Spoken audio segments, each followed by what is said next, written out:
Nakakapanindig balahibo na makita ang Mutngoy Konggay na ginawang pambayad utang ng sarili niyang pamilya. Sa Mutngoy Danong na tingin ng lahat ay hamak na mekaniko lang. Sa gitna ng mutmarang niyang handaan tiniis ng Wivo ang bawat mapanghusgang tingin hanggang sa hindi na siya nakapagpigil at hinarap ang Kakngwizaw kumapang-api para ipagtanggol ang dangal ng kanyang asawa. Akala nila ay talunan na ang Wifununay. Pero may bitbit palang lihim na kapangyarihan ng Widanong kinukutya nila na kayang magpaluhod sa kanilang lahat sa loob lang ng mutdem. Halika pakinggan mo ito dahil talagang nakakamulat ng mata ang nalaman ko tungkol sa kanila. Sigurado ka na ba? Ang tanong ng rehistrador ay tila isang malabong alingaw-ngaw sa pandinig ni Catherine. Hindi siya sumagot. Sa halip masiningpitan niya ang paghawak sa ballpen hanggang sa mamuti ang kanyang mga kuko. Ang mahinang ugong ng fluorescent light sa kisame ay tila isang hininga ng naghihingalong nilalang nagbibigay ng maputlang liwanag sa loob ng silid na amoy lumang papel at puno ng mapanghusgang katahimikan. Huminga ng malalim si Catherine at marahan ngunit mariing isinulat ang kanyang pangalan sa dokumento. Si Catherine Monteclaro ang tagapagmana ng makapangyarihang Monteclaro Group at anak ng isa sa pinakamayamang pamilya sa bansa, ay kakapirma lang sa kanyang kasal sa isang lalaking may sapatos na sapa-sapa ang dumi at may suot na jacket na batbat ng mansya ng langis.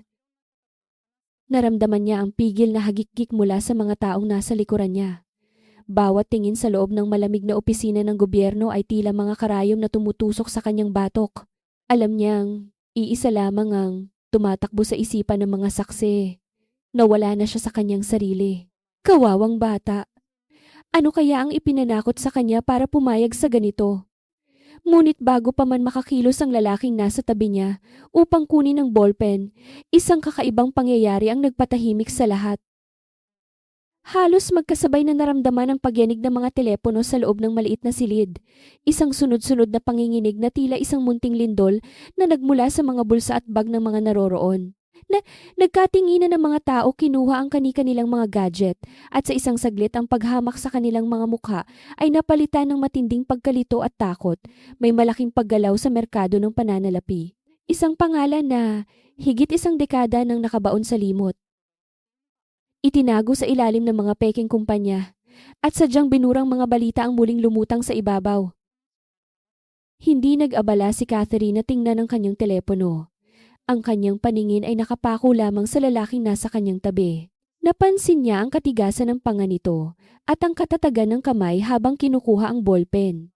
Isinulat ng lalaki ang pangalang Daniel Hayes nang walang pag-aalinlangan, walang drama at walang kahit anong emosyon sa mukha.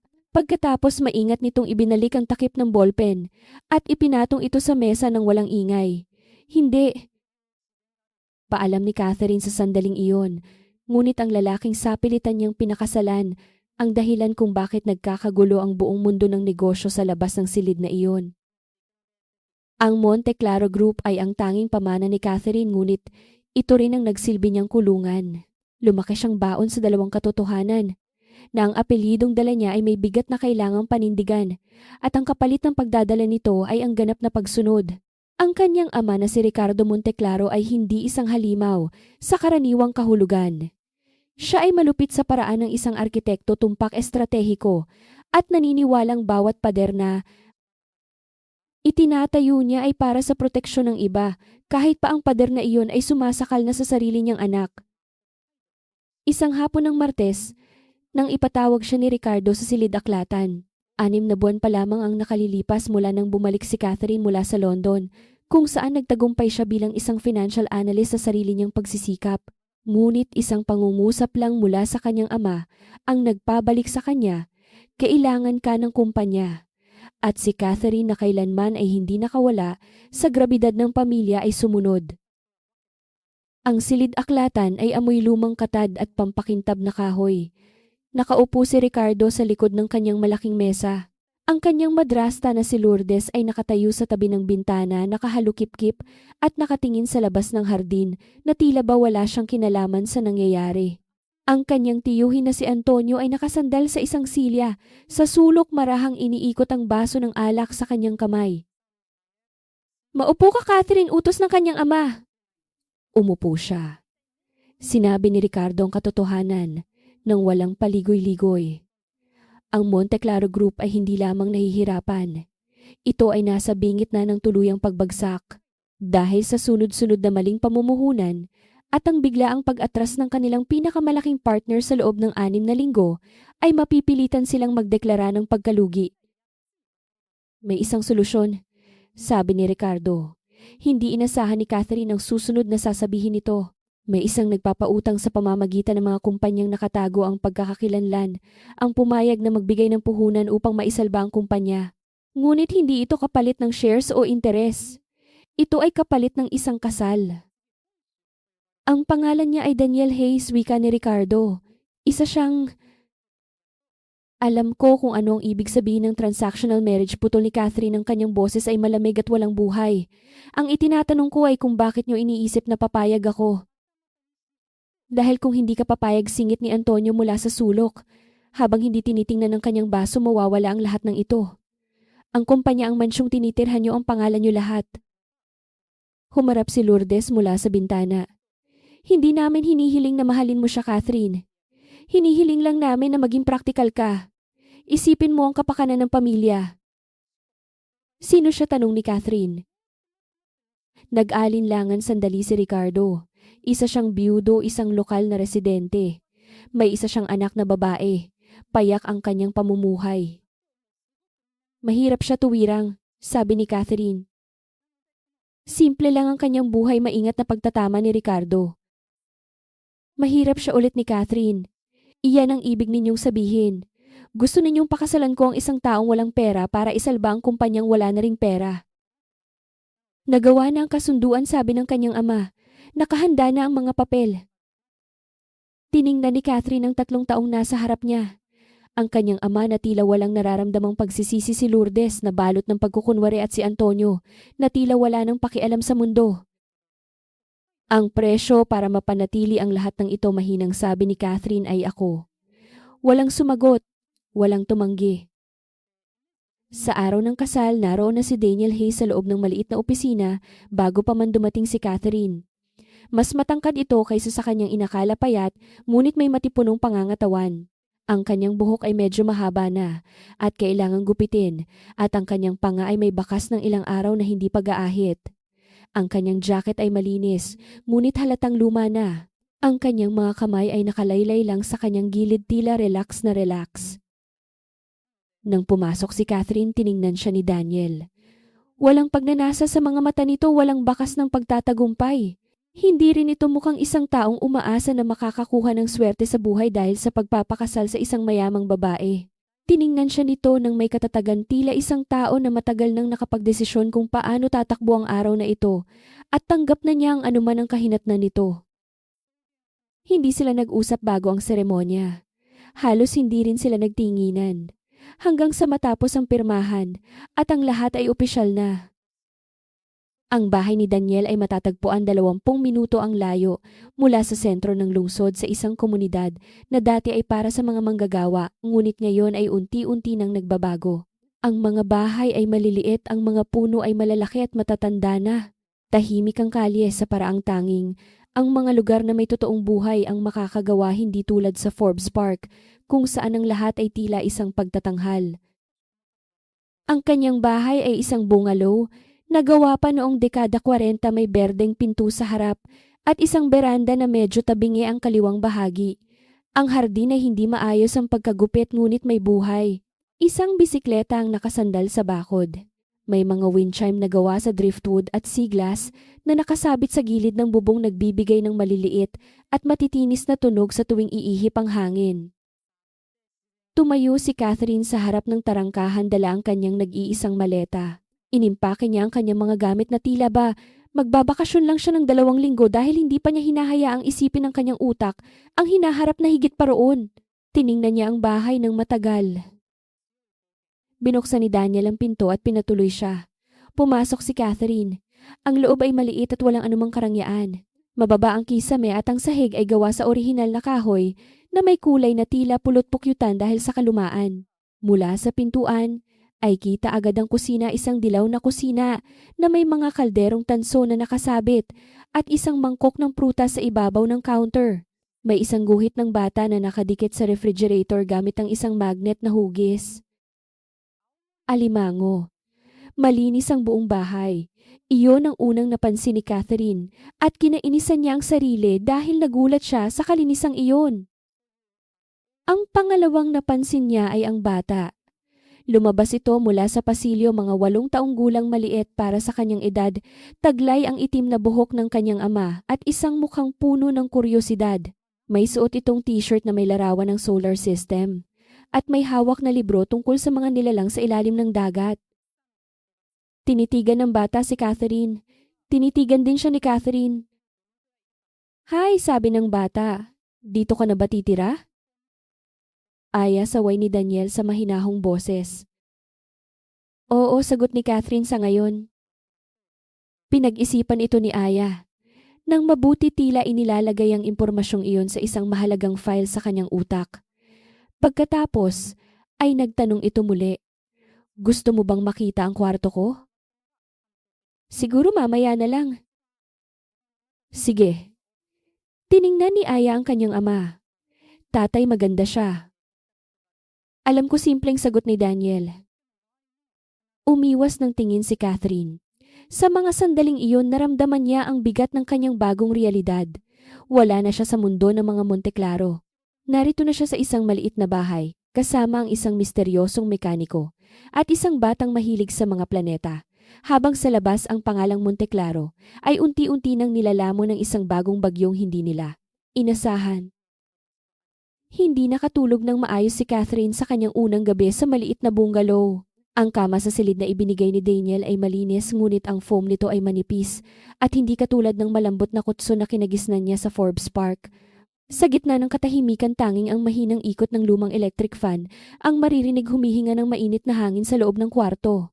Nakatingin siya sa kisame sinusubukang lunukin ang katotohanan na hindi na siya ang makapangyarihang financial analyst ng London, kundi isang asawa ng isang mekaniko sa Quezon City. Naglakbay ang kanyang isipan pabalik sa gabi kung saan tuluyang gumuho ang kanyang kalayaan. Isang linggo bago ang kasal ang mansyon ng mga Monteclaro ay tila isang kabaong na puno ng mga lihim. Sa loob ng marangyang silid-aklatan ng tensyon ay sapat na upang mahiwa ng kutsilyo. "Hindi niyo ako pwedeng ibenta ng ganito, Papa," mariing sabi ni Catherine noon. Nakatayo siya sa harap ng malaking mesa ni Ricardo, ang kanyang mga kamay ay nanginginig sa galit. "Nag-aral ako, nagpakapagod ako sa London para magkaroon ng sariling pangalan. Ngayon gagamitin niyo lang ako bilang pambayad sa utang." Si Ricardo ay hindi man lang nag-angat ng tingin mula sa kanyang mga dokumento. "Ang pangalang ipinagmamalaki mo ay galing sa akin, Catherine. Ang pinag-aralan mo, ang damit na suot mo, ang bawat sentimong ginastos mo sa ibang bansa, lahat iyan ay galing sa kumpanyang ito. Ngayong ang kumpanya ang nangangailangan sa iyo, wala kang karapatang tumanggi." Pero isang mekaniko, isang taong hindi ko man lang kilala, singhal ni Catherine. Dito na sumingit si Lourdes, ang kanyang madrasta, na may daladalang mapait na ngiti. Lumapit ito sa kanya, ang bawat hakbang ng mamahaling sapatos ay tila isang pagtapik sa kabaong ng kanyang pangarap. "Huwag kang masyadong mataas, Catherine. Sa sitwasyon natin ngayon, kahit ang isang basurero ay magmumulang hari kung may dala siyang perang pwedeng isalba tayo. Masyado kang nabulag ng buhay sa Europa. Nakalimutan mo na ba ang konsepto ng utang na loob?" "Utang na loob para sa pagpilit sa akin sa buhay na hindi ko gusto," ganting tanong ni Catherine. Isang mabilis at masakit na haplit ng palad ang biglang tumama sa pisngi ni Catherine. Ang lakas ng sampal ni Lourdes ay nagdulot ng matinding init na gumuhit sa kanyang balat at bahagyang nagpatabingi sa kanyang ulo. Nanigas si Catherine sa gulat. Ang sakit ay hindi lamang nanggaling sa pisikal na hampas, kundi sa katotohanang ang kanyang ama ay nanatiling nakaupo at hindi man lang kumibo upang ipagtanggol siya. "Matuto kang rumespeto," bulong ni Lourdes, ang boses ay puno ng puot. "Ang pagpapakasal mo ay hindi lamang para sa amin. Para ito sa daan-daang empleyado na mawawalan ng trabaho kapag bumagsak ang Monteclaro Group. Gusto mo bang maging dahilan ng pagkagutom ng maraming pamilya? Dahil lang sa pride mo?" Iyon ang huling pako. Ang hiya at obligasyon ay dalawang sandata na laging ginagamit ng kanyang pamilya laban sa kanya. Alam nilang kahit gaano pa siya katapang, Hindi niya kayang talikuran ng responsibilidad na ipinataw sa kanyang mga balikat mula pa noong bata siya. Sa kasalukuyan sa loob ng maliit na bungalow, bumangon si Catherine at lumabas ng silid. 5:00 pa lang ng umaga. Akala niya ay siya palang ang gising, ngunit may naamoy siyang masarap na aroma ng bagong timplang kape mula sa kusina. Nakita niya si Daniel na nakatayo sa harap ng kalan. Nakasuot na ito ng kanyang asul na coveralls ang uniforme niya sa talyer. Ang kanyang mga kilos ay maingat at walang ingay, tila ayaw niyang magising ang sinuman sa bahay. Nang maramdaman nito ang presensya ni Catherine, lumingon si Daniel. "Gising ka na pala, simpleng," sabi ni Daniel. Kumuha ito ng isang ceramic na mug at nilagyan ito ng mainit na kape. "Pasensya ka na kung hindi kasing sarap nito ang kape na nakasanayan mo. Pero mainit ito." Tinanggap ni Catherine ang mug. Ang init nito ay bahagyang nagpagaan sa nararamdaman niyang lamig sa loob ng kanyang dibdib. "Salamat," mahina niyang sagot. Naupo siya sa maliit na mesa na gawa sa kahoy. Napansin niya ang isang toolbox sa gilid at ilang mga diaryo na nakatupi ng maayos. 6:00 ang pasok ko sa shop, paliwanag ni Daniel, habang naghahanda ng simpleng almusal, itlog at tinapay. Si Aya ay gigising ng 7:00. Nakahanda na ang gatas niya sa ref. Kailangan ko lang siyang ihatid sa paaralan bago ako dumiretso sa trabaho. "Ako na ang mag-aasikaso sa kanya," biglang sabi ni Catherine. Hindi niya alam kung bakit niya iyon sinabi, ngunit gusto niyang maging kapaki-pakinabang. Ayaw niyang isipin ni Daniel na isa siyang pabigat o isang dekorasyon lang sa bahay na ito. Tinitigan siya ni Daniel ng ilang sandali. Ang mga mata nito ay tila nagbabasa ng kanyang kaluluwa, hinahanap kung totoo ba ang kanyang alok o dala lang ito ng pagkapahiya. "Sigurado ka ba? Hindi mo kailangang gawin yan kung hindi mo gusto." "Dito na ako nakatira, di ba?" Ito ang kasunduan, sagot ni Catherine. Pilit na pinapatatag ang kanyang boses. Tumango si Daniel. "Sige, salamat." Pagkatapos kumain, nang mabilis kinuha ni Daniel ang kanyang toolbox. Bago lumabas ng pinto, huminto siya at tumingin muli kay Catherine. "Catherine, alam kong hindi ito ang buhay na pinangarap mo. Hindi ko hihilingin na magustuhan mo ang lugar na ito agad. Pero sana malaman mo na ligtas ka rito. Walang mananakit sa iyo sa loob ng bahay na ito." Naiwan si Catherine na mag-isa sa kusina. Ang mga salita ni Daniel ay nag-iwan ng kakaibang pakiramdam sa kanya. Ligtas iyon ang salitang kailanman ay hindi niya naramdaman sa loob ng sarili niyang mansyon. Sa Forbes Park, ang bawat sulok ay may matang nakabantay at bawat salita ay may kaakibat na kondisyon. Ngunit dito sa gitna ng amoy ng kape at grasa, tila may isang uri ng kalayaan na hindi niya maipaliwanag. Maya-maya pa ay lumabas si Aya mula sa pasilyo, kinukuskos ang kanyang mga mata at gulo-gulo pa ang buhok. Nang makita niya si Catherine, isang matamis na ngiti ang sumilay sa kanyang mukha. "Good morning po, Tita Catherine," masayang bati ng bata. "Si tatay, umalis na po ba siya?" "Oo, Aya. Pero huwag kang mag-alala, kung maghahanda ng gamit mo para sa school," sagot ni Catherine. "Talaga po? Marunong ka po ba magtirintas ng buhok?" tanong ni Aya na may halong pananabik. Natigilan si Catherine. Sa buong buhay niya, ang tanging inintindi niya ay ang mga graph ng stocks, inflation rates at corporate mergers. Wala siyang ideya kung paano mag-alaga ng bata, lalo na ang magtirintas ng buhok. Ngunit nang makita niya ang umaasang mga mata ni Aya, hindi niya kayang humindi. "Susubukan nating," sabi niya. Habang sinusuklay ni Catherine ang malambot na buhok ni Aya, hindi niya mapigilang mapansin ang isang litrato sa ibabaw ng maliit na cabinet. Larawan iyon ni Daniel na may karga-kargang sanggol at sa tabi nila ay isang babaeng maganda ngunit may malungkot na mga mata. Iyon siguro ang nanay ni Aya. Ngunit ang mas nakakuha ng kanyang atensyon ay ang background ng litrato. Hindi iyon mukhang isang talyer o isang simpleng bahay. Mukhang isa itong mamahaling yate. Bago pa man niya masuri ng husto ang larawan, biglang nagring ang kanyang telepono. Ang pangalan ni Ricardo ang lumabas sa screen. Huminga ng malalim si Catherine at sinagot ang tawag. "Ano iyon, Papa?" "Siguraduhin mong hindi ka gumagawa ng kahit anong eksena riyan, Catherine. Ang boses ni Ricardo ay puno ng babala. May mga balitang lumalabas tungkol sa kakaibang paggalaw ng mga stocks natin. Huwag mong kakalimutan na ang bawat kilos mo ay nakakaapekto sa kumpanya. Manatili ka lang kung nasaan ka at sundin ang asawa mo. Asawa ko, mapait na tawa ni Catherine. Ngayon ay tinatawag mo na siyang asawa ko matapos mo siyang hamakin noong nakaraang linggo. Huwag mo akong pilosopohin. Gawin mo ang trabaho mo bilang Monteclaro. At pinutol na ni Ricardo ang tawag. Ibinaba ni Catherine ang telepono sa mesa ng may matinding puwersa. Ang galit na matagal na niyang kinikimkim ay tila sasabog na. Ngunit naramdaman niya ang isang maliit na kamay na humahawak sa kanyang braso. Tita Catherine, okay ka lang po ba? Galit ka po ba? Tanong ni Aya, bakas ang pag-aalala sa mukha nito. Mabilis na nagbago ang ekspresyon ni Catherine. Pinilit niyang ngumiti at hinawakan ang pisngi ng bata. Hindi, Aya. Hindi ako galit sa'yo. May naalala lang ako. Sabi ni tatay, kapag malungkot daw po ang isang tao, dapat siyang uminom ng tubig at tumingin sa mga bituin. Pero dahil umaga, na pwede mo nalang tingnan ang mga drawing ko ng mga planeta mungkahi ni Aya. Sa simpleng paraan ng bata, naramdaman ni Catherine ang isang bagay na matagal na niyang kinalimutan, ang pagkalinga na walang hinihinging kapalit. Sinimulan niyang ayusin ang buhok ni Aya. Kahit hindi perpekto ang tirinta, sapat na iyon para mapatawa ang bata. Habang inihahatid niya si Aya sa labas ng tarangkahan para maghintay ng school bus, napansin ni Catherine ang isang itim na sasakyan na nakaparada sa di kalayuan. Hindi ito pamilyar sa lugar na iyon. Ang mga bintana nito ay madilim at hindi mo makikita ang nasa loob. Sa sandaling lumingon si Catherine, mabilis na humarurot ang sasakyan paalis. Kumunot ang noo ni Catherine. May nararamdaman siyang hindi maganda.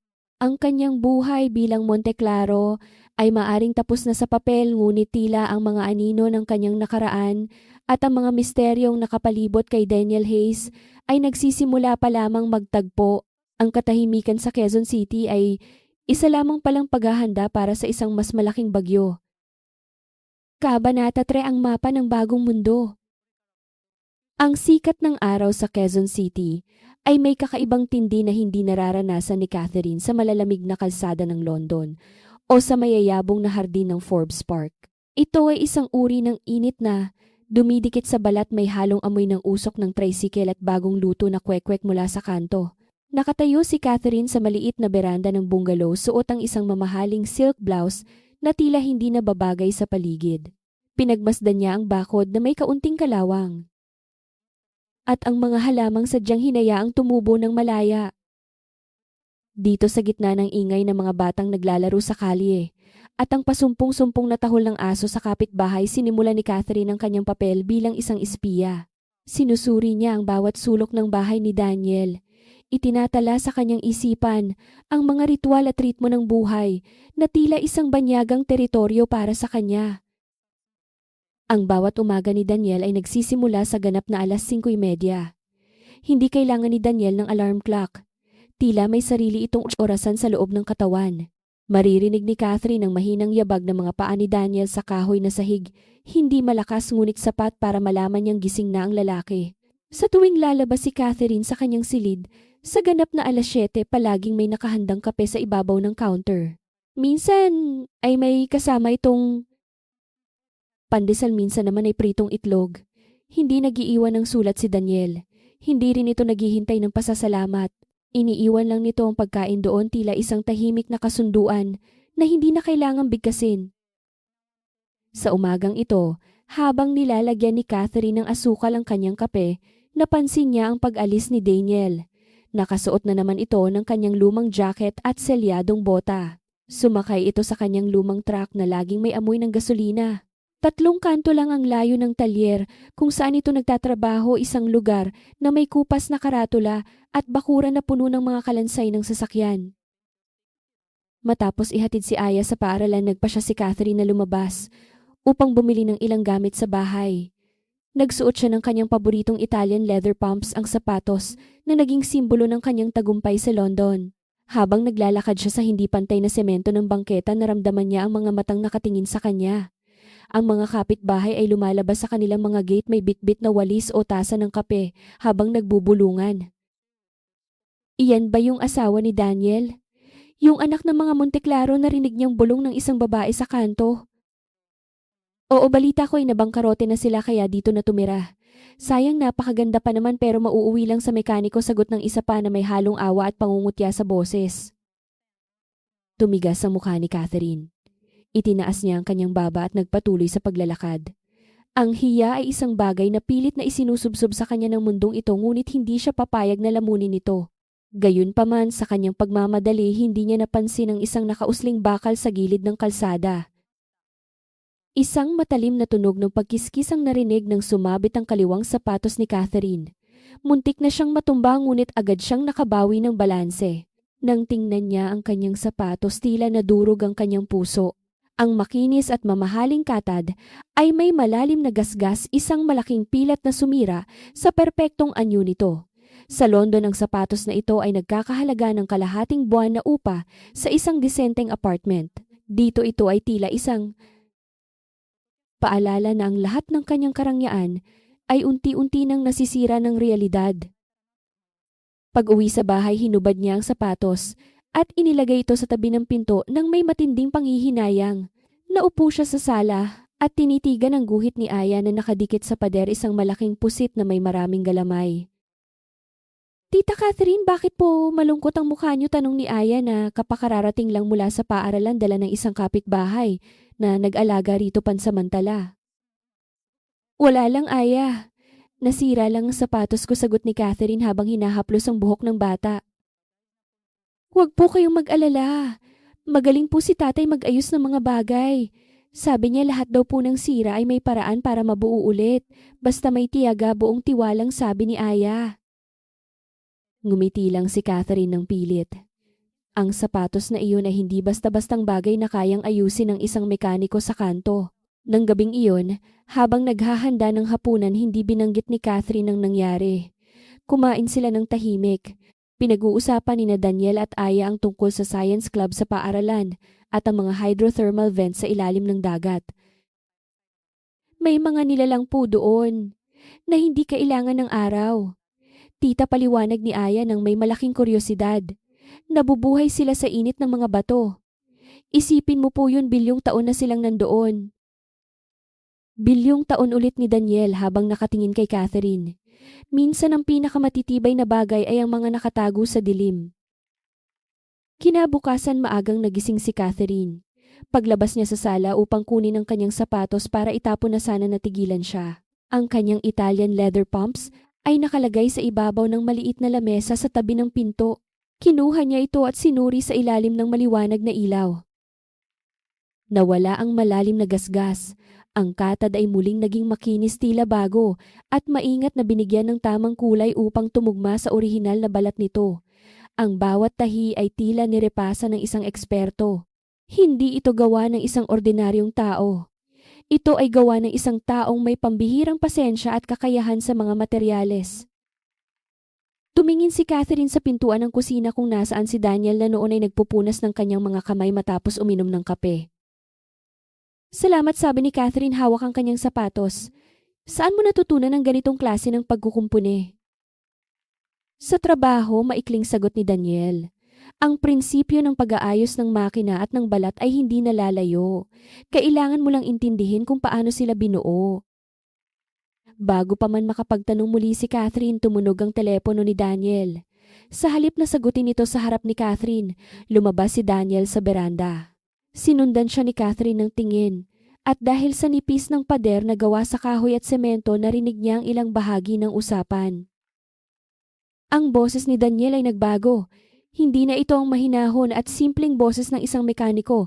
Ito ay naging matalim, direkta at puno ng awtoridad. Ang posisyon sa Singapore. Sinabi ko na sa inyo, wag niyo munang hawakan. Hayaan niyo silang gumalaw muna, sabi ni Daniel. Sa wikang Ingles, na may accent na pang world class, ang Harris Acquisition. Huwag. Masyadong mataas ang panganib at hindi sapat ang kanilang assets para takpan ng utang. Sabihin mo sa kanila hindi ako pwedeng makausap. Alam nila kung bakit. Ibinaba ni Daniel ang telepono at pumasok muli sa loob.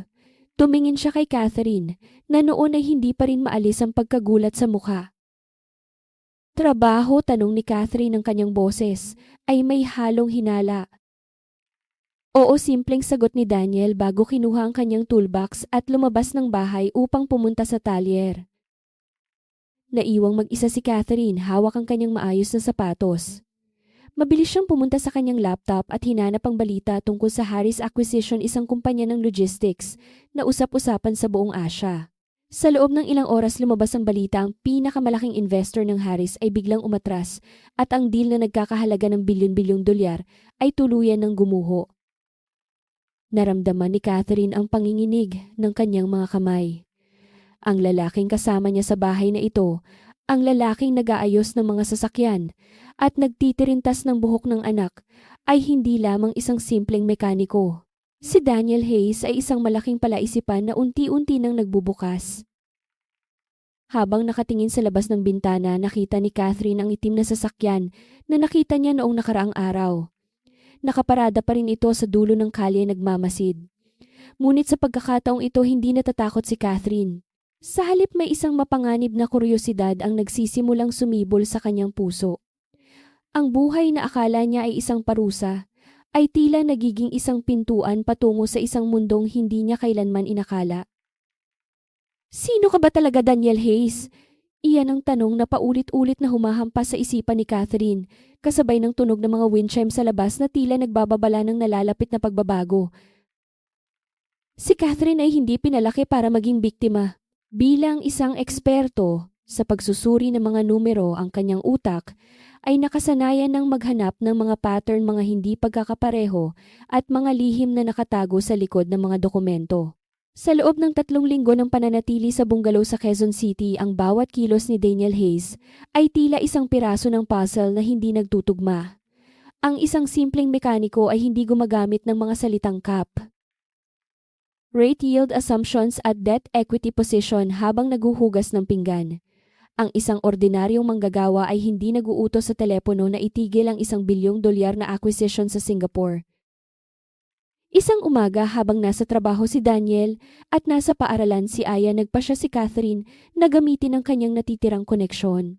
Nag-ayos siya ng maigi, isinuot ang kanyang pinakapormal na blazer at nagtungo sa Makati, ang kuta ng kapangyarihan kung saan siya dating kinatatakutan at rerespeto. Ang layunin niya ay makahanap ng sariling kliyente bilang financial consultant. Ayaw niyang umasa sa pera ng kanyang ama at lalong ayaw niyang maging pabigat sa maliit na budget ni Daniel. Ngunit ang Makati na bumungad sa kanya ay tila isang malamig na pader. Sa labi pa lamang ng isang sikat na kumpanya ng investment, naramdaman na ni Catherine ang pagbabago. Ang receptionist na dati ay mabilis na tumatayo para batiin siya, ay nanatiling nakaupo at binigyan lamang siya ng isang matabang na tingin. Pasensya na, Miss Monteclaro. O Hayes na ba? Wala sa schedule ni Mr. Sai ang tumanggap ng mga bisitang walang appointment, sabi ng babae na may bakas ng pangungutya sa mga mata.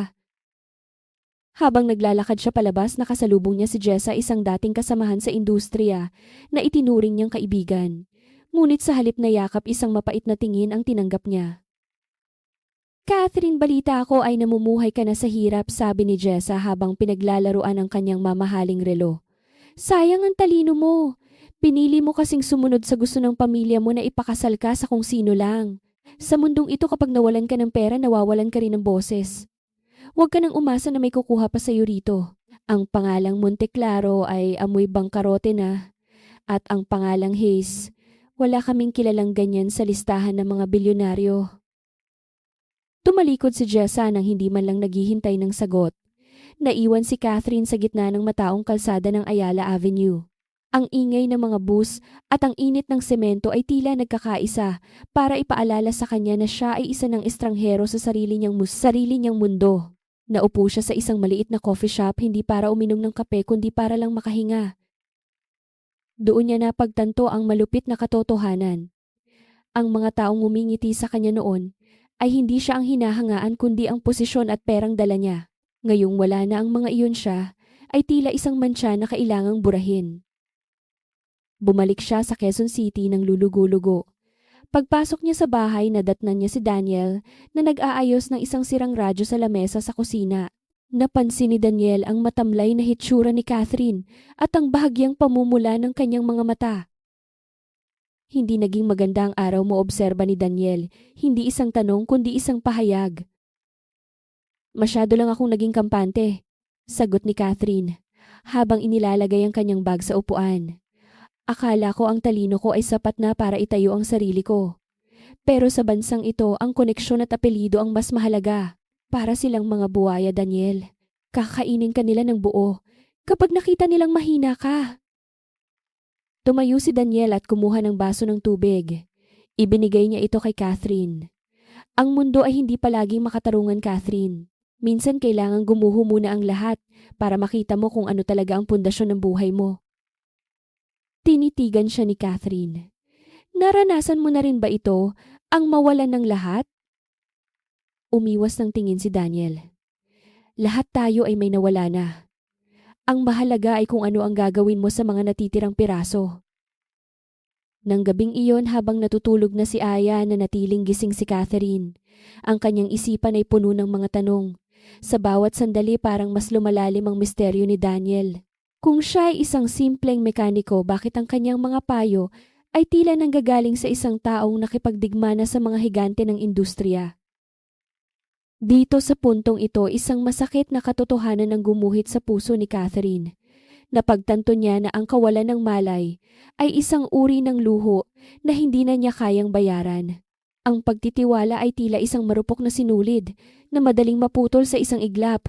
Sa mundong ito ng mga ganid, ang pagiging mabuti ay madalas na napagkakamalang kahinaan at ang katapatan ay nagiging kasangkapan para sa mga taong marunong lamang gumamit ng kapwa. Ang tunay na hapdi ay hindi nanggagaling sa mga kaaway na nasa harap mo, kundi sa mga taong inasahan mong sasalo sa'yo ngunit sila pa ang nagtulak sa'yo sa bangin. Ang bawat sugat ng pagkakanulo ay isang paalala na sa laro ng buhay ang tanging sandata mo ay ang sarili mong paninindigan. Dahil ang mga taong nangako ng proteksyon ay sila ring unang gagawa ng pader para ikulong ka sa iyong sariling kabiguan. Kinabukasan, isang balita ang yumanig sa kumpanya ng mga Monteclaro. Ang kanilang pinakamalaking kalaban, si Kenneth, ay nagsimula ng bumili ng mga utang ng Monteclaro Group mula sa iba't ibang bangko. Ito ay isang malinaw na hakbang para sa isang hostile takeover. Ang kumpanyang itinayo ng lolo ni Catherine ay unti-unti nang nilalamon ng mga pating. Tumawag si Ricardo, ang kanyang ama, sa gitna ng gabi. Ang boses nito ay puno ng takot. Catherine, kailangan nating kumilos. Ang puhunang ibinigay ng asawa mo ay hindi sapat para pigilan si Kenneth. Sabihin mo sa kanya kailangan pa natin ng mas maraming pondo. Ipakita niya ang tunay niyang kapangyarihan kung totoong ang mayaman siya. Papa, tumigil ka na, malamig na sagot ni Catherine. Si Daniel ay isang mekaniko ayon sa inyo. Huwag niyo siyang hingan ng bagay na kayo mismo ang sumira. Wala kang utang na loob. Kapag bumagsak kami, wala ka na ring babalikan, sigaw ni Ricardo bago ibaba ang telepono. Napansin ni Catherine na nakatayo pala si Daniel sa dilim malapit sa pintuan ng kusina. Narinig nito ang lahat. Gusto mo ba silang isalba? Tanong ni Daniel. Ang kanyang boses ay tila isang malalim na tubig, kalmado ngunit mapanganib. Hindi para sa kanila, sagot ni Catherine. Para sa mga taong umaasa sa kumpanyang iyon. Para sa pangarap ng lolo ko na binuo niya mula sa wala. Tumango si Daniel. Sige, kung iyan ang gusto mo, kailangan nating maghanda. Dahil bukas, hindi na lang ito tungkol sa mga sasakyan at grasa. Bukas magsisimula ang totoong giyera. Lumapit si Daniel sa kanyang lumang cabinet at kumuha ng isang itim na folder. Inilapag niya ito sa harap ni Catherine.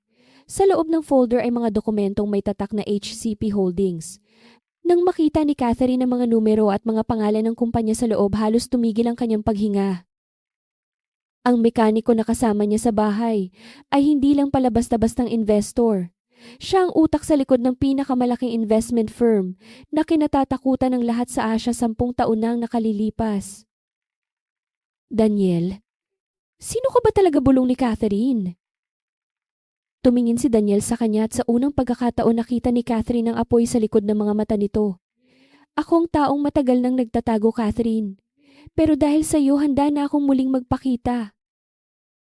Ang gabi ay nabalot ng isang mabigat na katahimikan. Ngunit sa loob ng maliit na bungalow, isang bagong plano ang nabubuo.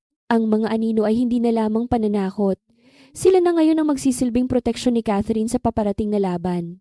At sa gitna ng lahat ng ito, Napagtanto ni Catherine na ang pag-ibig o kung ano man ang nagsisimulang mabuo sa pagitan nila ay mas mapanganib kaysa sa anumang transaksyon sa negosyo. Ang itim na folder na nasa ibabaw ng lamesang kahoy ay tila isang buhay na nilalang na naglalabas ng matinding init. Hindi makapaniwala si Catherine habang binabasa ang mga dokumento sa loob. Ang HCP Holdings ay hindi lamang isang pangalan. Ito ay isang alamat sa mundo ng Wall Street at ng mga financial hub sa Asia. 10 taon na ang nakalilipas, ang kumpanyang ito ang nagdidikta ng galaw ng merkado at ang bilyonaryong nasa likod nito ay bigla na lamang naglaho ng walang bakas. Daniel Alexander Hayes, basa ni Catherine sa isang lumang dokumento, ang kanyang boses ay halos pabulong.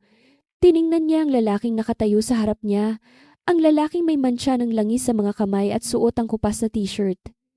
Ikaw ang CEO ng HCP. Ang taong sinasabing pinakamagaling na investor ng kanyang henerasyon. Bakit ka narito? Bakit ka nagtatago sa isang talyer sa Quezon City? Huminga ng malalim si Daniel. Hinila niya ang isang silya at naupo sa tapat ni Catherine. Sa ilalim ng madilaw na ilaw ng kusina, ang kanyang mukha ay tila mas matanda kaysa sa kanyang tunay na edad. Ang mundong kinagisnan mo, Catherine, ang mundong puno ng mga suit, kurbata at bilyong dolyar. Iyan ang mundong pumatay sa pagkatao ko. Ang mga taong itinuring kong pamilya at kaibigan sa negosyo ang unang nagtaksil sa akin. Ginamit nila ang tiwala ko para magnakaw. Mula sa mga kliyente. Imbis na makipaglaban at maging katulad nila, pinili kong bayaran ang lahat ng nawala gamit ang sarili kong pera, isinara ang kumpanya at umalis. Pero, ang pera, ang kapangyarihan, pagtataka ni Catherine. Walang silbi ang pera kung ang bawat sentimo nito ay may amoy ng dugo at pagkakanuluputol ni Daniel. Nang mamatay ang asawa ko at maiwan sa akin si Aya, nangako ako sa sarili ko na palalakihin ko siya sa isang mundong totoo. Isang mundong ang halaga ng tao ay hindi nasusukat sa laman ng bank account niya, kundi sa dumi ng kamay niya pagkatapos ng isang tapat na trabaho. Gusto kong makaranas si Aya ng totoong buhay, hindi ang pagpapanggap sa mga cocktail party. Nanahimik si Catherine. Ngayon ay naiintindihan na niya kung bakit mas pinili ni Daniel ang payak na buhay. Ngunit may isang bagay pa rin na hindi malinaw. Kung ganoon, bakit mo ko pinakasalan? Bakit ka pumayag sa plano ni Antonio at ng papa ko? Tumingin si Daniel ng diretso sa mga mata ni Catherine.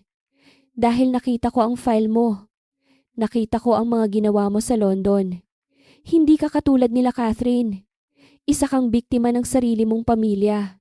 Alam kong kapag hindi ako pumayag, ipapakasal ka nila sa isang taong mas malala pa sa akin, isang taong gagamitin ka lang para sa sarili nilang interes.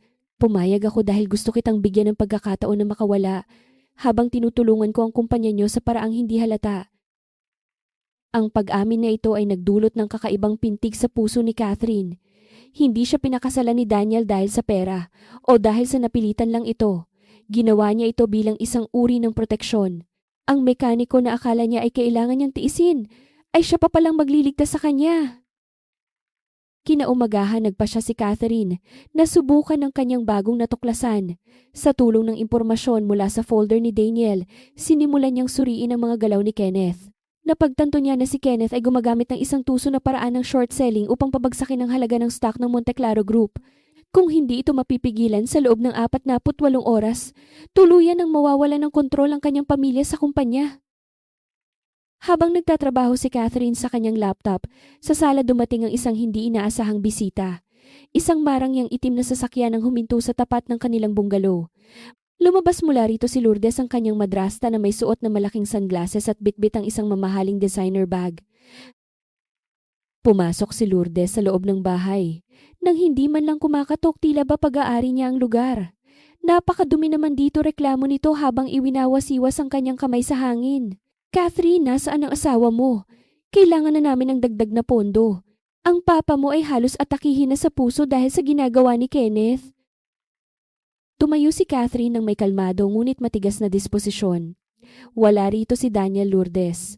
At kahit nandito siya, wala siyang ibibigay sa inyo. Hindi siya ATM na pwede ninyong pindutin tuwing kailangan ninyo ng pera. Aba, natuto ka na ring sumagot ng ganyan, bulyaw ni Lourdes. Nakalimutan mo na ba kung sino ang nagpakain sa'yo? Kung hindi dahil sa amin, hindi ka magiging isang Monte Claro. Ibinigay ka namin sa lalaking ito para maging tulay sa pera kaya gawin mo ang trabaho mo. Ang trabaho ko ay protektahan ng dangal ko, hindi ang kasakiman ninyo, sagot ni Catherine. Umalis ka na rito bago ko pa makalimutan na asawa ka ng papa ko. Galit na lumapit si Lourdes at akmang sasampalin muli si Catherine, ngunit sa pagkakataong ito hindi ito nangyari. Isang kamay ang mabilis na humarang sa braso ni Lourdes. Si Daniel, kapararating lang nito mula sa talyer ang kanyang damit, ay may mga bakas ng uling at grasa, ngunit ang kanyang tingin ay sapat na para manginig ang sinuman. Huwag mong susubukan na hawakan ang asawa ko sa loob ng bahay na ito. Ang boses ni Daniel ay mababa ngunit puno ng banta. Bitawan mo ko, bastos na mekaniko, sigaw ni Lourdes, pilit na kumakawala. Binitawan ni Daniel ang braso ni Lourdes nang may bahagyang pagtulak. Umalis ka na. Ang transaksyon ko ay sa asawa ko at sa kumpanya, hindi sa'yo. Huwag ka nang babalik dito kung ayaw mong ipahiya ko ang buong pamilya Monteclaro sa harap ng media. Walang nagawa si Lourdes kundi ang magmura sa ilalim ng kanyang hininga at mabilis na lumabas ng bahay. Nang makaalis ang sasakyan, humarap si Daniel kay Catherine. Ayos ka lang ba? Tanong niya. Salamat, mahinang sagot ni Catherine. Bakit ka bumalik? Maaga pa ah. May naramdaman akong hindi maganda, sabi ni Daniel habang inilalapag ang kanyang toolbox. Bukod doon, kailangan nating pag-usapan ng plano. Alam kong tinitingnan mo na ang galaw ni Kenneth. Nagkatitigan silang dalawa. Sa sandaling iyon, ang pader sa pagitan ng isang analyst at isang mekaniko ay tuluyan ng gumuho.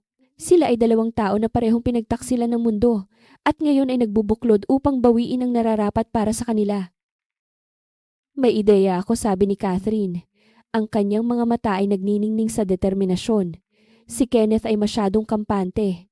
Akala niya ay wala tayong pambili ng sarili nating stocks. Pero kung gagamitin natin ang HCP Holdings bilang isang ghost investor, pwede nating bitaguin ang kanyang mga resources hanggang sa maubos ang pondo niya. Napangiti si Daniel, isang tunay na ngiti na bihirang makita sa kanyang mukha. Magaling. Ganyan din ang iniisip ko. Pero kailangan nating mag-ingat. Kapag nalaman ni Kenneth na ang HCP ang kalaban niya, gagawin niya ang lahat para sirain tayo, pati na ang buhay ni Aya. Sa gitna ng usapan, lumabas si Aya mula sa kanyang kwarto. Bit-bit ang kanyang paboritong laruan na alimango. Tatay, Tita Catherine, bakit po kayo nag-uusap tungkol sa giyera? Mag-aaway po ba kayo? Mabilis na lumapit si Catherine kay Aya at binuhat ang bata. Hindi, Aya. Pinag-uusapan lang namin kung paano namin gagawing mas maganda ang mundo para sa iyo. Hinalikan ni Daniel ang noo ng kanyang anak. Ang eksenang ito ay tila isang litrato ng isang totoong pamilya. Isang bagay na hindi inakala ni Catherine na mararanasan niya sa gitna ng kaguluhan. Ngunit ang katahimikang ito ay pansamantala lamang. Sa kabilang dako ng lungsod, sa isang marangyang opisina sa Makati, galit na hinampas ni Kenneth ang kanyang lamesa. Sino ang nasa likod ng Luxembourg Fund na ito? Hanapin ninyo sila. Hindi pwedeng may humaharang sa akin. Kung kailangang dumanas ng dugo ang mga Monteclaro para makuha ko ang gusto ko, gagawin ko. Ang labanan ay hindi na lamang tungkol sa pera. Ito ay naging personal. At sa loob ng maliit na bungalow, alam ni Catherine at Daniel na ang susunod na 48 oras ang magdedetermina kung sila ay mananatiling malaya o tuluyang lalamunin ng anino ng kanilang nakaraan. Ang gabi ay tila mas lalong dumilim, habang ang tunog ng mga wind chime sa beranda ay tila isang babala, isang hudyat na ang tunay na krisis ay parating na at wala nang balikan ang larong ito. Ang Miyerkules ay nagsimula sa isang nakatutulig na katahimikan. Walang maingay na tunog ng telepono sa madaling araw, ngunit ang bawat panginginig ng gadget ni Catherine sa ibabaw ng lamesa ay tila isang babala ng isang paparating na sakuna. Sa loob lamang ng ilang oras, ang mundo ng mga Monteclaro ay tila tinamaan ng isang malakas na delubyo. Ang planong inihanda ni Kenneth ay hindi lamang basta-basta. Ito ay isang surgical attack na binuo upang putulin ang lahat ng daluyan ng buhay ng Monteclaro Group. Sa ganap na 10 ng umaga, kumalat ang balita na 3 sa pinakamalaking nagpapautang sa kumpanya ang biglaang nag-withdraw ng kanilang suporta. Sa ganap na 12:00 ang credit facilities ng kumpanya ay sinuspinde. At sa ganap na 3 ng hapon, Nakatanggap si Catherine ng tawag mula sa kanyang ama na kailanman ay hindi niya malilimutan. Tapos na ang lahat, Catherine, ang boses ni Ricardo ay manipis. Tila isang tuyong dahon na madaling madurog. Wala na ang dating awtoridad at tigas nito. Ngayon maririnig ang isang amang lupaypay at talunan. Wala na tayong pambayad sa mga suppliers. Sa Lunes kailangan na nating ideklara ang pagkalugi. Hindi alam ni Catherine kung ano ang isasagot. Hindi niya masabing magiging maayos ang lahat dahil ang mga numero sa kanyang harapan ay hindi nagsisinungaling. Ginugol niya ang buong araw sa pagtawag sa mga dating kakilala, pagpapadala ng mga email na hindi nasasagot at pakikipag-usap sa mga abogado na gumagamit lamang ng mga malalabong salita upang sabihing wala ng legal na paraan para maisalba ang kumpanya. Nang sumapit ang gabi, naupo si Catherine sa sala ng maliit na bungalow. Si Daniel ay wala pa dahil sinundo nito si Aya mula sa swimming lesson. Sa kauna-unahang pagkakataon sa loob ng maraming taon, hinayaan ni Catherine ang kanyang sarili na matakot. Ang Monte Claro Group ay maaaring puno ng pagkukulang at kalupitan, ngunit ito ang pundasyong nagbibigay ng katatagan sa kanyang buong pagkatao. Kung wala ito, mawawalan ng lahat ang kanyang ama. Ang mundo ni Lourdes ay maglalaho. Ang mga empleyadong tapat sa kanila ay mawawalan ng ikabubuhay. Iniyuko ni Catherine ang kanyang ulo at tinakpan ang kanyang mukha gamit ang kanyang mga kamay.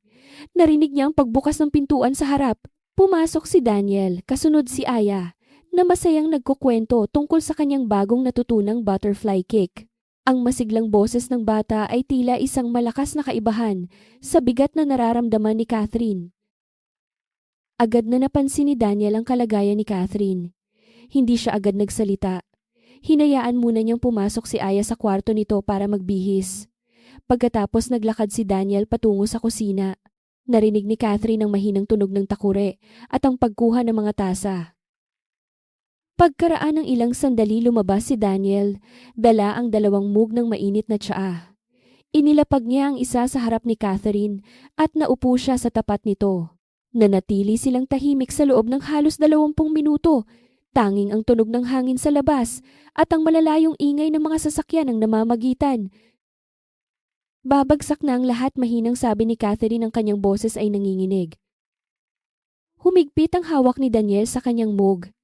Minsan ang mga bagay ay kailangang bumagsak. Ang kumpanya. Ang lahat ng binuo ng lolo ko. Mawawala na ulit ni Catherine, tila hindi naririnig ang sinabi ng lalaki. Tinitigan siya ni Daniel ng matagal. Catherine, ang kumpanya ba ang talagang gusto mo?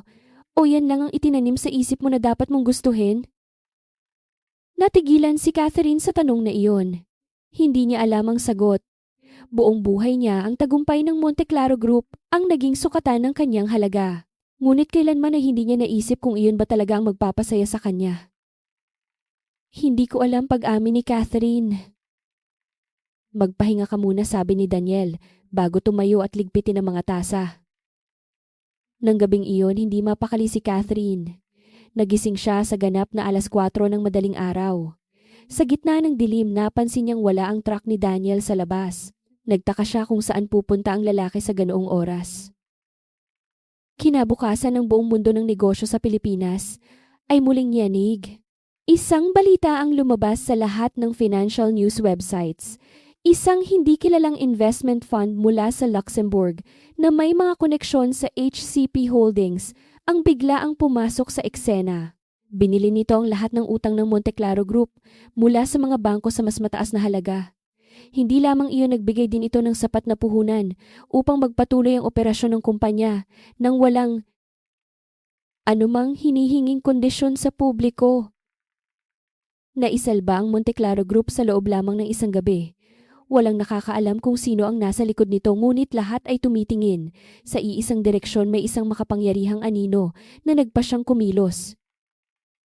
Nakatitig si Catherine sa kanyang laptop sa kusina nang pumasok si Daniel mula sa labas. Pawisan ito at may dalang mga supot ng pandesal para sa almusal. Tiningnan siya ni Catherine nang may halong paghanga at takot. Alam ko kung sino ang gumawa nito, sabi ni Catherine. Hindi sumagot si Daniel. Nagpatuloy lang siya sa paglalagay ng pandesal sa isang plato. Bakit, Daniel? Bakit mo ginawa iyon? 1 bilyong piso ang itinaya mo para sa isang kumpanyang hindi mo naman pag-aari. Patuloy ni Catherine, tumayo siya at lumapit sa lalaki. Lumingon si Daniel. Ang kanyang muka ay nanatiling kalmado, tila walang nangyaring malaking transaksyon. Sabi ko sa iyo, ayaw kong makita kang nasasaktan. At ang kumpanyang iyon, kahit gaano kapangit ang pamumuno ng pamilya mo, marami ring mabuting tao ang umaasa roon. Hindi ko hinayaang mamatay ang pangarap ng lolo mo dahil lang sa kasakiman ng isang tao. Ngunit ngayon malalaman na ng lahat ang tungkol sa iyo.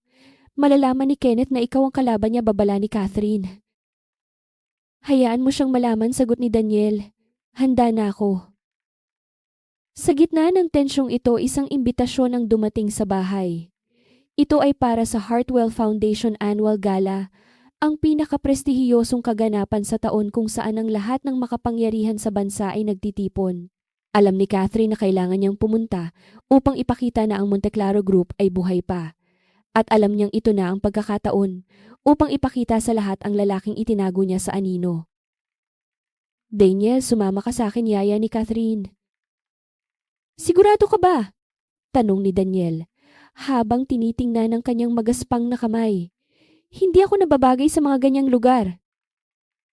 Doon ka nagkakamali, sagot ni Catherine, habang hinahawakan ang kamay ni Daniel. Ikaw ang pinakatotoong tao na nakilala ko. At gusto kong makita nila kung sino ang totoong nagligtas sa amin. Ngunit hindi magiging madali ang lahat. Sa kabilang dako, inihahanda na ni Kenneth ang kanyang susunod na hakbang. Ang pagkatalo niya sa merkado ay isa lamang hamon. Ngayong alam na niya ang mukha ng kanyang kalaban, gagamitin niya ang lahat ng dumi at iskandalo upang hiyain sina Catherine at Daniel sa harap ng buong bansa. Ang paparating na gala ay hindi lamang magiging isang pagdiriwang. Ito ay magiging isang arena. Isang arena kung saan ang dangal ay susubukin at ang bawat salita ay magiging isang patalim. Habang naghahanda si Catherine ng kanyang damit, hindi niya maiwasang makaramdam ng pananabik na may halong kaba. Alam niyang pagkatapos ng gabing iyon, ang buhay nila sa maliit na bungalow ay maaaring hindi na muling maging kapareho ng dati. Ngunit sa pagkakataong ito, hindi na siya nag-iisa. Sa kanyang tabi may isang mekanikong may puso ng isang hari, handang harapin ang anumang bagyong darating.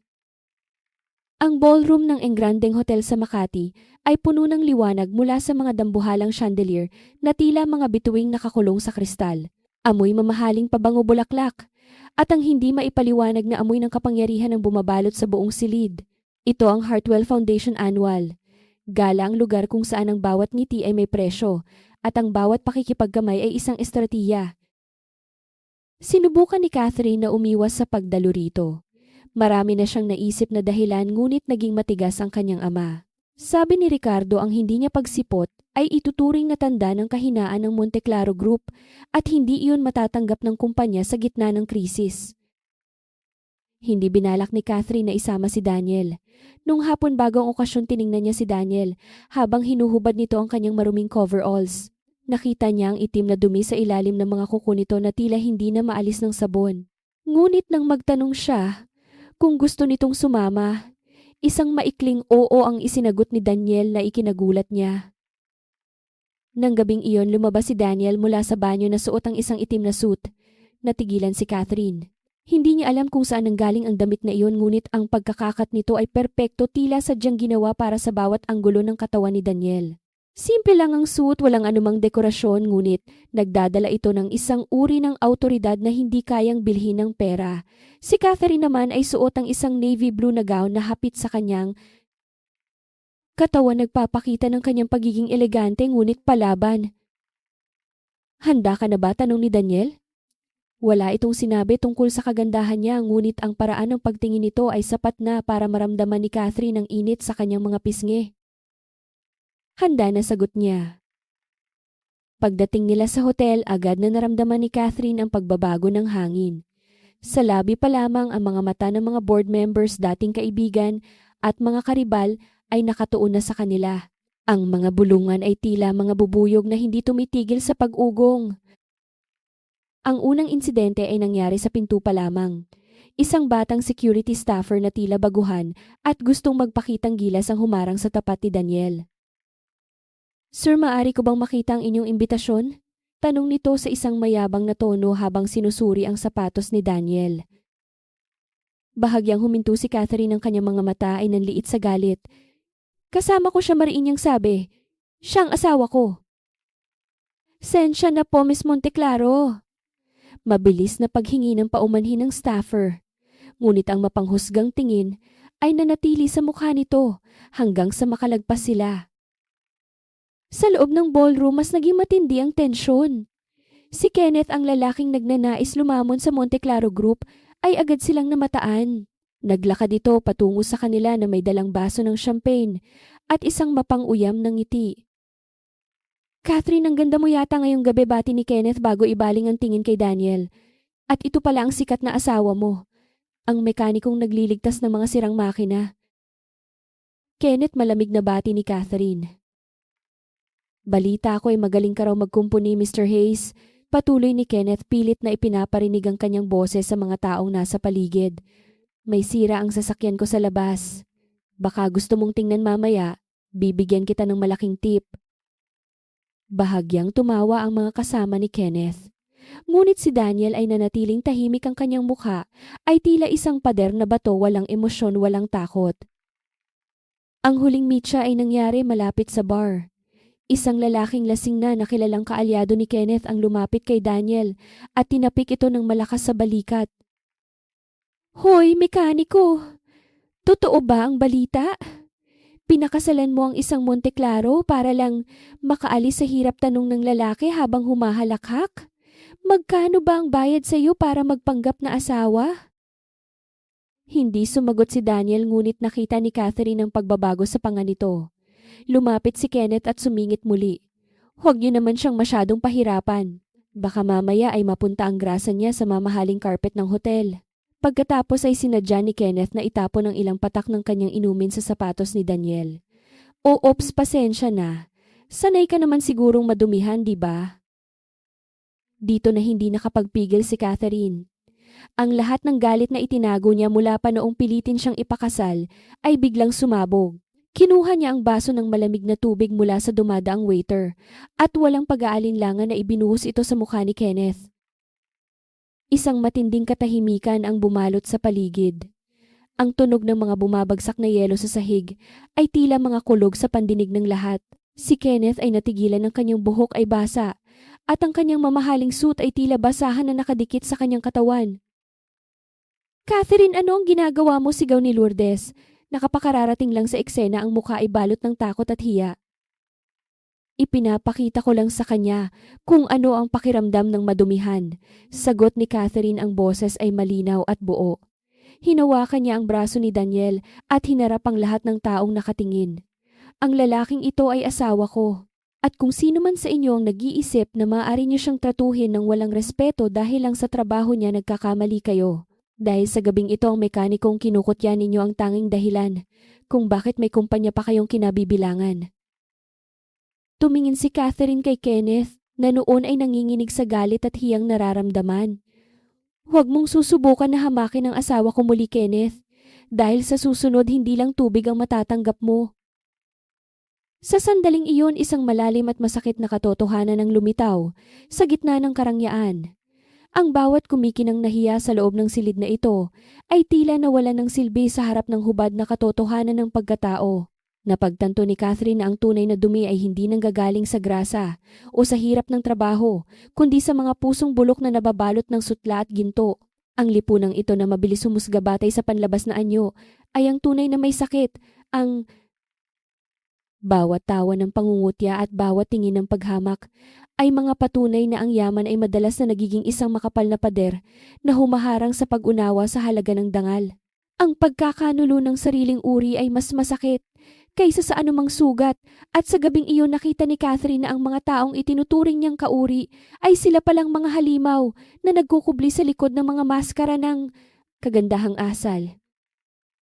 Paglabas nila ng hotel, ang hangin sa labas ay tila masariwa. Habang naglalakad patungo sa parking lot, hindi binitawan ni Catherine ang braso ni Daniel. Nang makapasok sila sa sasakyan, nanatili silang tahimik sa loob ng ilang minuto. Hindi mo kailangang gawin iyon, mahinang sabi ni Daniel habang nakatingin sa daan. Alam ko, sagot ni Catherine habang inaayos ang kanyang gown. Pero gusto kong gawin iyon. Pagod na akong makakita ng mga taong inaapakan dahil lang sa tingin nila ay mas mataas sila. Tumingin si Daniel sa kanya. Sa unang pagkakataon may isang emosyong hindi maipaliwanag ang dumaan sa mga mata nito, isang halo ng pasasalamat, paghanga at isang bagay na mas malalim pa. Inabot ni Daniel ang kamay ni Catherine at marahan itong piniga. Salamat, Catherine, sabi ni Daniel. Ako ang dapat magpasalamat sa iyo, sagot ni Catherine. Sa gabing iyon, habang binabaybay nila ang daan pauwi sa Quezon City, alam ni Catherine na ang digmaan ay hindi pa tapos. Sa katunayan, nagsisimula pa lamang ito, ngunit wala na siyang pakialam sa sasabihin ng mundo. Natuklasan niya na sa piling ng isang mekaniko na hanap niya ang tapang na kailanman ay hindi na ibigay sa kanya ng kanyang bilyonaryong pamilya. Ang bukas ay puno ng banta, ngunit sa kauna-unahang pagkakataon, handa na siyang harapin ito ng buong dangal. Ang Biyernes, matapos ang naganap na gala, ay binalot ng isang kakaibang uri ng katahimikan sa loob ng bungalow. Habang si Daniel ay nasa talyer at si Aya ay nasa paaralan, naupo si Catherine sa kanyang mesa, dala ang isang tasa ng kape at ang kanyang matalas na instinto bilang isang analyst. Hindi siya ang tipo ng tao na hinahayaan lang ang mga bagay na hindi nagtutugma. Ang mga sapatos na inayos ng perpektong mga utos sa telepono tungkol sa merkado ng Singapore at ang bilyong pisong biglang sumalba sa Monte Claro Group. Lahat ng ito ay tumuturo sa isang direksyon. Sinimula ni Catherine ang paghahalongkat sa kailaliman ng internet. Ang pangalang Daniel Hayes ay tila napakaraniwan, ngunit habang pinalalalim niya ang paghahanap sa mga archives ng mga banyagang journal ng pananalapi, may isang artikulo ang umagaw sa kanyang atensyon. Ito ay mula sa isang prestihiyosong financial magazine sa Estados Unidos 11 taon na ang nakalilipas. Ang headline ay naging sanhi ng panlalamig ng kanyang mga kamay. Mahiwagang paglaho ng CEO ng Hayes Capital Partners, isang misteryong nagkakahalaga ng bilyong dolyar. Binasa ni Catherine ang bawat salita ng may matinding konsentrasyon. Daniel Alexander Hayes. Sa edad na 29, siya ang nagtatag ng isa sa pinakamabilis na lumagong investment firm sa mundo. Sa loob lamang ng 4 na taon, nakalikom siya ng halos 5 bilyong dolyar na kapital. Ngunit sa rurok ng kanyang tagumpay, bigla siyang tumalikod. Walang anunsyo, walang paliwanag. Ipinasa niya ang kontrol sa isang independent board at naglaho na parang bula.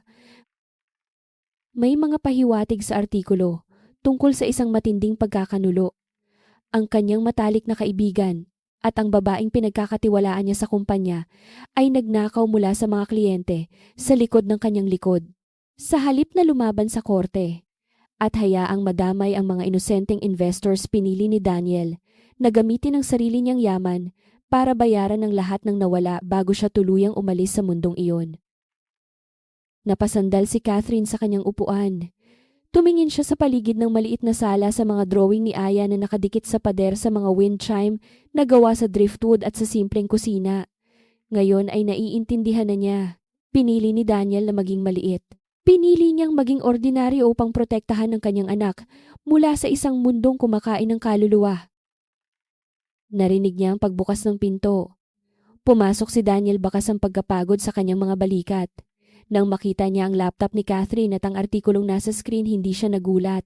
Nanatili siyang nakatayo sa may pintuan, tinitingnan. Ang babae ngayon ay alam na ang kanyang pinakamalalim na lihim. Gaano mo nakatagal alam, mahinang tanong ni Daniel? Ngayon lang, sagot ni Catherine habang isinasara ang laptop. Bakit, Daniel? Bakit mo piniling mamuhay ng ganito? Naglakad si Daniel patungo sa kusina at kumuha ng tubig. Noong 2 taon pa lang si Aya, nakita ko kung paano tratuhin ng mga tao ang tiwala bilang isang kasangkapan para sa pera. Ayaw kong lumaki si Aya sa mundong ang tanging mahalaga ay kung magkano ang nasa bulsa mo. Gusto kong makakilala siya ng mga totoong tao.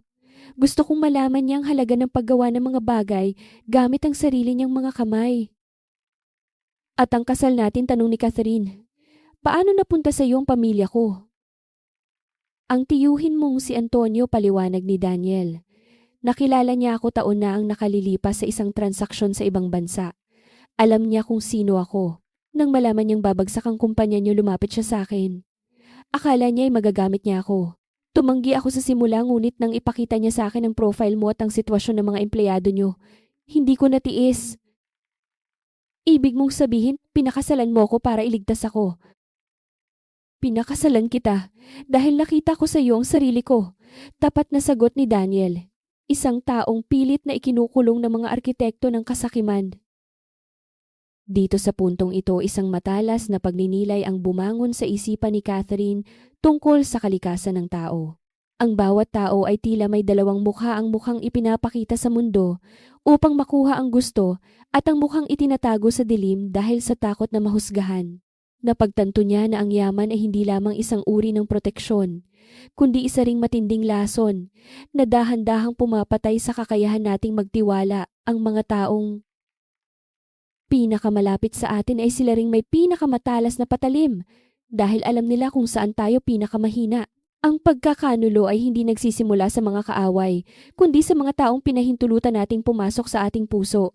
Sa mundong ito, ang katapatan ay tila isang naghihingalong sining at ang mga taong pipiliing maging totoo sa gitna ng kasinungalingan ay ituturing na baliw o tanga. Ngunit ang katahimikang ito ay muling yanig. Kinabukasan, isang coordinated na atake ang inilunsad ni Kenneth sa media. Gamit ang kanyang mga koneksyon, binuhay niya ang mga lumang alegasyon laban sa Hayes Capital Partners. Inilabas ang mga maling balita na si Daniel daw ay tumakas dala ang pera ng mga investors noong nakaraang dekada. Hindi lang iyon, nalaman din ni Kenneth ang tungkol sa Luxembourg Fund na ginamit ni Daniel para isalba ang Monte Claro Group. Ngayon ginagamit ito ni Kenneth upang palabasin na ang pamilya Monteclaro ay nakikipagsabuatan sa isang kriminal na bilyonaryo. Gusto niya tayong hilahin pabalik sa putikan, sabi ni Catherine habang binabasa ang mga balita sa telebisyon. Gusto niya akong piliting magpakita, sagot ni Daniel. Ang kanyang mga kamao ay nakakuyom. Kapag lumaban ako sa publiko, mawawala ang tahimik na buhay na binuo ko para kay Aya. Hindi mo kailangang gawin iyon ng mag-isa, sabi ni Catherine habang hinahawakan ang kamay ni Daniel. Ako ang haharap sa kanila. Ako ang naging analyst mo at ako ang asawa mo. Kung gusto ni Kenneth ng giyera, ibibigay natin sa kanya ang isang giyera na hinding-hindi niya malilimutan. Tumitig si Daniel kay Catherine at sa unang pagkakataon nakita niya ang isang babaeng hindi na kailangan ng proteksyon kundi isang katuwang sa bawat laban. Ang mekaniko at ang analyst ay hindi na lamang biktima ng tadhana. Sila na ngayon ang mga manlalaro na magpapabagsak sa tore ng mga kasinungalingan. Habang naghahanda sila para sa susunod na hakbang, alam ni Catherine na ang bawat desisyon nila ay may kaakibat na sakripisyo. Ngunit handa na siyang bitawan ang lahat maliban sa lalaking nagturo sa kanya kung ano ang tunay na kahulugan ng pagiging malaya. Ang pagbabalik ng hari ay hindi tungkol sa muling pagkuha ng korona, kundi sa pagprotekta sa kaharian ng katotohanan na binuo nila sa loob ng isang maliit na bungalow. Ang Huwebes ng umaga ay nagsimula sa isang malakas na tawag ng tungkulin.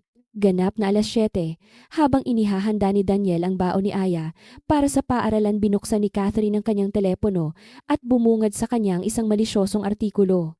Ang mga lumang alegasyon laban kay Daniel Alexander Hayes ay muling binuhay, binaluktot at ipinakalat sa lahat ng plataporma ng balita. Ibinaba ni Catherine ang kanyang telepono sa lamesa nang may matinding kontrol sa sarili. Tiningnan niya si Daniel na noon ay maingat na inilalagay ang sandwich sa bag ni Aya. Alam mo na, sabi ni Catherine. Alam ko, sagot ni Daniel nang hindi tumitingin. Hindi iyan totoo.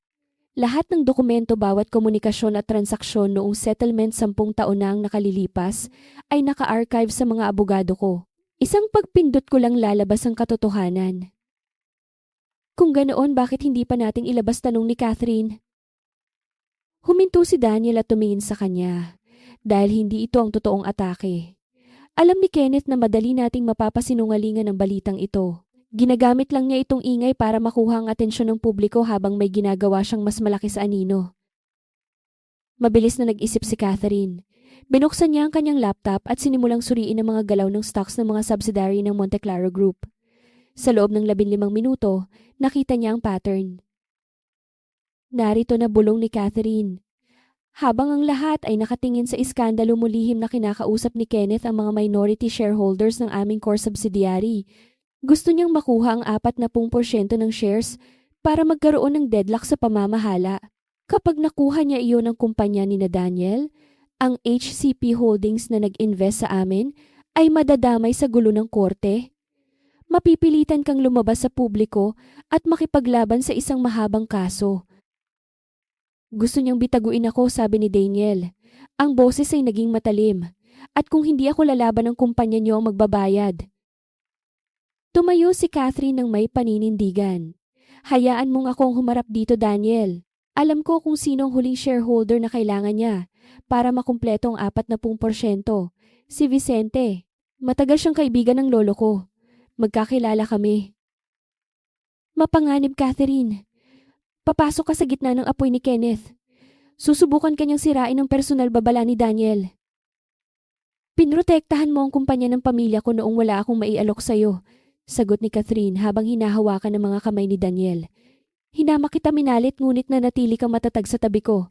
Hayaan mo namang gawin ko ang isang bagay na tama. Hayaan mong ako naman ang maging kalasag mo. Nagkatitigan ang dalawa sa loob ng mahabang sandali. Sa wakas tumango si Daniel. Sige, pero mag-iingat ka. Ganap na 10:00 ng umaga na sa loob na ng sasakyan si Catherine patungong Makati. Sa loob ng conference room ng isang lumang gusali nakaharap niya si Vicente, isang 70 taong gulang na negosyante na bakas ang pagod at pag-aalinlangan sa mukha. Catherine, anak simula ni Vicente. Mabigat ang presyur na ibinibigay ni Kenneth. Sinasabi niyang ang Monte Claro Group ay nakasandal sa isang kriminal. Natatakot ako para sa aking mga assets. Hindi gumamit ng mga komplikadong graph o mabulaklak na salita si Catherine. Tinitigan niya ng diretso si Vicente. Tito Vicente, alam nating dalawa kung sino ang totoong pating dito. Si Kenneth ay hindi naghahanap ng partner. Naghahanap siya ng biktima. Ang bawat kumpanyang pinasok niya ay iniwan niyang kalansay matapos niyang sipsipin ang pondo. Ikinuwento ni Catherine ang buong katotohanan tungkol kay Daniel, hindi bilang isang bilyonaryo, kundi bilang isang taong piniling iwan ang lahat para sa dangal at para sa kanyang anak. Ang inaalok ko sa inyo ay hindi lang proteksyon ng shares. Ang inaalok ko ay katapatan. Ang HCP Holdings ay magbibigay ng security sa inyong portfolio, kapalit ng inyong pananatili sa aming panig. Huwag ninyong hayaang sirain ni Kenneth ang legacy na binuo ninyo kasama ng lolo ko. Habang nag-uusap sila, biglang bumukas ang pinto.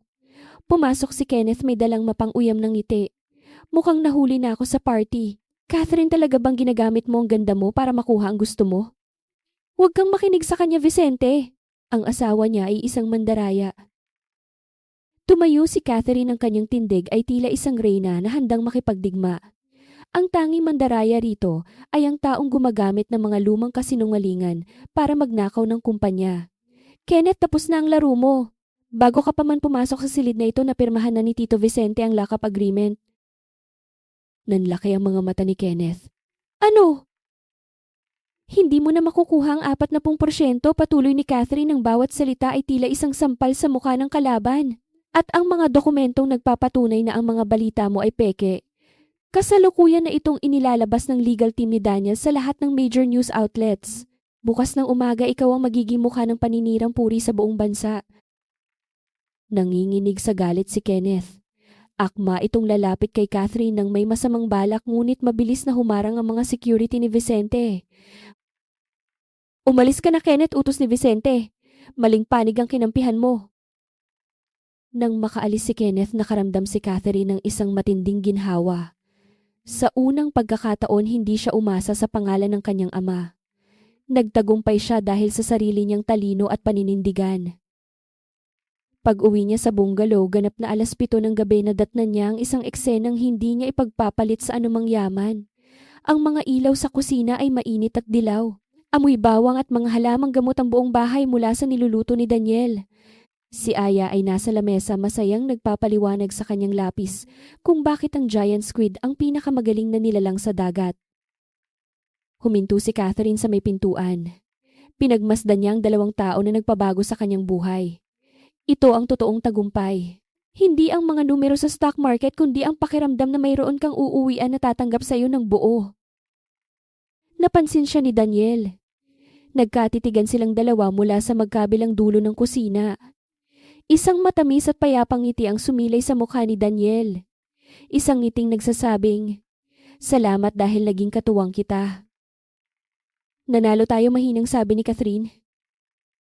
Alam ko, sagot ni Daniel. Halika na, nakahanda na ang hapunan.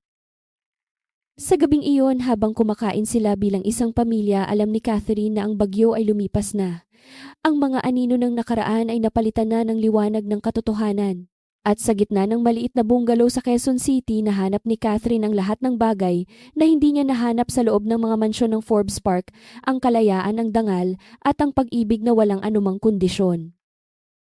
3 buwan ang mabilis na lumipas, ngunit ang maliit na bungalow sa Quezon City ay tila hindi na bago ng panahon. Ang berdeng pinto ay naroon pa ring medyo kupas ngunit matatag. Ang mga wind chime na gawa sa driftwood at sea glass ay patuloy na sumasayaw sa hangin, lumilikha ng isang payapang musika na tila nagpapatuloy sa kwento ng bawat taong nakatira sa loob nito. Sa refrigerator, ang magnet na hugis alimango ay may kasama na ngayong mga bagong guhit ni Aya, isang larawan ng 3 tao na nakatayo sa dalampasigan, 2 matanda at isang bata, at sa paanan nila ay isang malaking asul na alimango. Nagpasya si Catherine na ilipat ang kanyang opisina sa bahay. Bagaman tinanggap niya ang alok na maging bahagi ng bagong lupo ng mga direktor sa muling binuong Monte Claro Group, mas pinili niyang gawin ang kanyang mga pagsusuri sa loob ng bungalow. Ang kanyang home office ay may malaking bintana na nakaharap sa hardin, at doon ay ipinagawa siya ni Daniel ng isang bookshelf na yari sa matitibay na kahoy. Ginawa ito ni Daniel sa loob ng 2 linggo, bawat sukat ay tumpak, bawat kanto ay makinis, at kahit kailan ay hindi niya tinanong kung mananatili ba doon ang mga gamit ni Catherine ng permanente. Ang ilang bagay ay hindi na kailangang bigkasin pa upang maging totoo. Ang Monteclaro Group ay nasa maayos na kalagayan na ngayon. Si Ricardo Monteclaro ay maayos na nagretiro, o sa abot ng kanyang makakaya ay tinanggap ang katotohanang wala na sa kanyang kapangyarihan. Ipinasa niya ang pamumuno kay Catherine at sa isang bagong board na binuo mula sa mga tapat na eksperto. Ang unang ginawa ni Catherine ay ang ayusin ang mga programang pangkawanggawa ng kumpanya. Tinitiyak na ang tulong ay nakakarating sa mga taong tunay na nangangailangan. Tumutol si Ricardo sa simula, ngunit itinuloy pa rin ito ni Catherine. Si Lourdes naman ay nagpapadala ng mga bulaklak sa tuwing lumalabas ang pangalan ni Catherine sa mga balita tungkol sa tagumpay ng negosyo. Isang magalang na thank you card lamang ang isinasagot ni Catherine. Ang relasyon nila ay nananatiling komplikado, ngunit natutunan na ni Catherine na tanggapin iyon bilang bahagi ng kanyang kasaysayan. Si Daniel ay hindi na bumalik sa buhay bilyonaryo. Gumawa siya ng isang pahayag sa pamamagitan ng kanyang mga abogado na kinukumpirma ang kanyang pagkakakilanlan at ang kanyang papel sa HCP Holdings, ngunit wala siyang binanggit tungkol sa kanyang pribadong buhay. Pinili niyang manatiling tahimik. 3 araw sa 1 linggo nagtatrabaho pa rin siya sa talyer. Sinubukan niyang huminto, ngunit napagtanto niyang hinahanap-hanap niya ang kakaibang kasiyahan ng pag-aayos ng isang makinang sira, ang paglutas sa isang problema na may nakikitang resulta. Isang hapon, habang pauwi si Catherine mula sa isang pagpupulong, sadyang dumaan siya sa talyer. Mula sa loob ng kanyang sasakyan, nakita niya si Daniel sa pamamagitan ng bukas na pinto ng shop. Nakayuko ito sa makina ng isang lumang sedan, suot ang kanyang pamilyar na asul na coveralls. May kausap itong isang babaeng mukhang nag-aalala dahil sa nasirang sasakyan.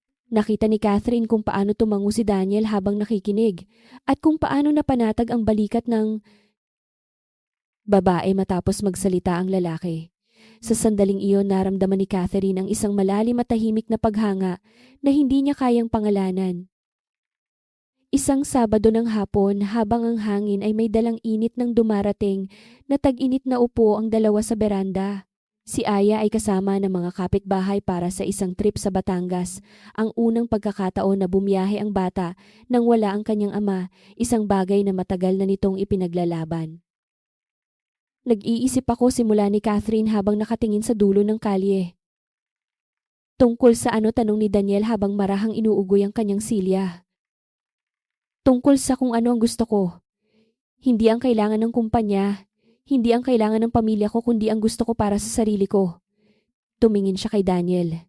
Gusto kong manatili rito.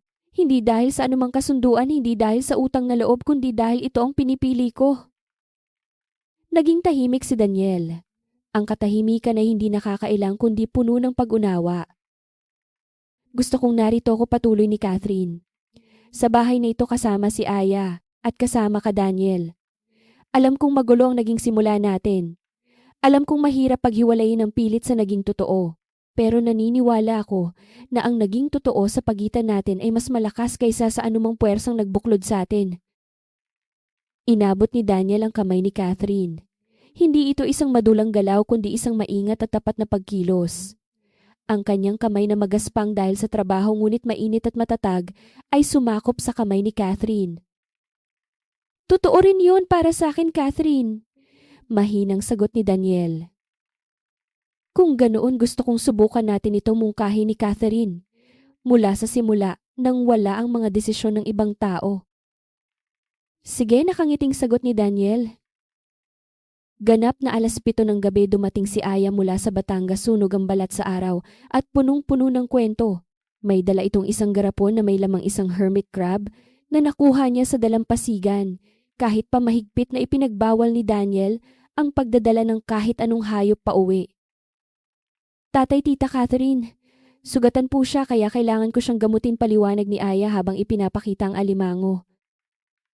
Tiningnan ni Daniel ang alimango sa loob ng garapon. Pag-uusapan natin ang tungkol sa mga patakaran sa susunod, Aya. Ngunit hindi niya mapigilang mapangiti. Ang pangalan niya ay Copernicus, masayang anunsyo ng bata habang inilalagay ang garapon sa lamesa sa kusina. Tumingin si Aya kay Catherine nang may seryosong ekspresyon. Tita, dito ka na po ba talaga titira? Lumapit si Catherine at niyakap ang bata. Oo, Aya.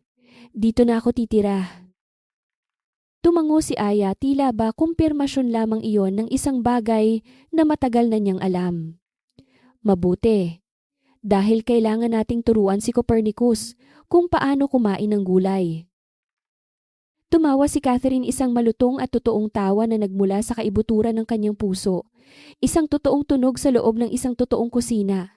Tinitigan siya ni Daniel habang tumatawa at sa mga mata ng lalaki nakita ni Catherine ang isang pangako na kailanman ay hindi mapapantayan ng anumang kontrata. Nang gabing iyon matapos makatulog ni Aya at mailipat si Copernicus sa isang mas malaking lalagyan sa beranda, tumayo si Catherine sa tabi ng bintana at tumingin sa madilim na hardin. Lumapit si Daniel at tumayo sa kanyang tabi. Akala ko noon ay mawawala na ang lahat sa akin, bulong ni Catherine. Ang kumpanyang pangalan ko, ang buhay na akala ko ay para sa akin. Alam ko.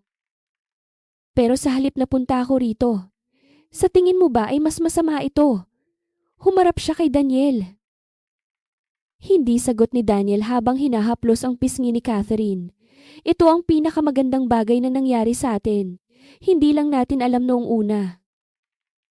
Sa huli ang buhay ay hindi nasusukat sa taas ng gusaling iyong itinatayo kundi sa tibay ng pundasyong iyong pinipiling panatilihin. Ang pagbitiw sa isang huwad na ningning upang yakapin ang isang payak na katotohanan ay hindi isang pagkatalo kundi ang pinakamataas na uri ng tagumpay. Madalas tayong matakot sa mga sugat at pilat na hatid ng pagkakanulo.